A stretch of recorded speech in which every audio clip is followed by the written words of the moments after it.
Greetings to the world's best hotel conference. Welcome, AAHOA. We're glad to have you at the Gaylord. I wish I could be with you. I had hoped to be there, but unfortunately have a sudden trip that I'm required to take to China, so I'll be a long way away, but know that I'm there with you in spirit. You run a great conference filled with energy, filled with optimism about the future of our industry in the United States and many other parts of the world. Congratulations on AAHOA's continued success. Your team has asked me to talk a little bit about leadership, and I want to talk about two traits of leadership, listen and speak. Listen is a word that Mr. Marriott uses frequently to talk about what he's learned through his 60-some years at Marriott International.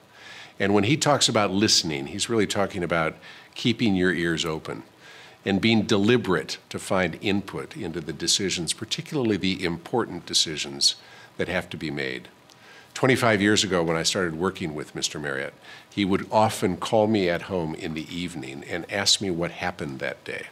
He had the ability to ask 3 or 4 or 5 other people in the company the same question about the same events on the same day.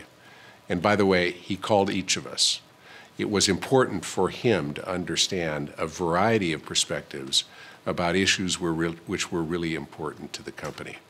And by asking, he was listening, he was getting input, he was getting feedback. He was also building a team because in a way he was communicating to each of those he asked, what you have to say is important to me, and what I ultimately decide will be influenced by what I hear from you. Too often, leaders stop listening, and they speak too much, never hearing the input that they need to get from their team. But the second thing that's important is to speak. And when I think about the team that we're blessed with at Marriott, what I am most interested is hearing their points of view. I want to listen to them, but I want to make sure that I am hearing from them what they really think. Too often, and this is particularly the case in big companies, we want to reserve our riskiest comments. We want to hold them back. We want to say what maybe somebody we think wants to hear.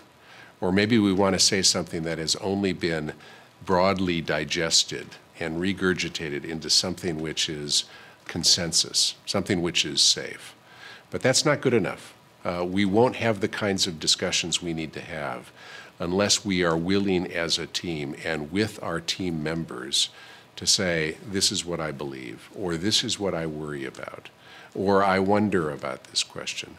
And of course we can't do that without speaking up, taking some risk, sticking our neck out. So both of these things, listen and speak, are important. Now if you do too much of one and none of the other, you won't achieve what you need to accomplish.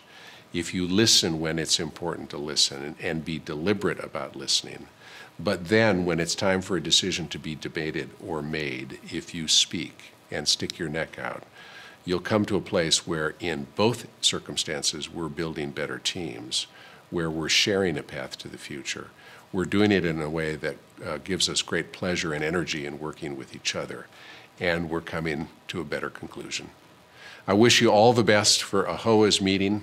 Look forward to being with you next year. And again, congratulations on all your success. Don't forget, listen and speak.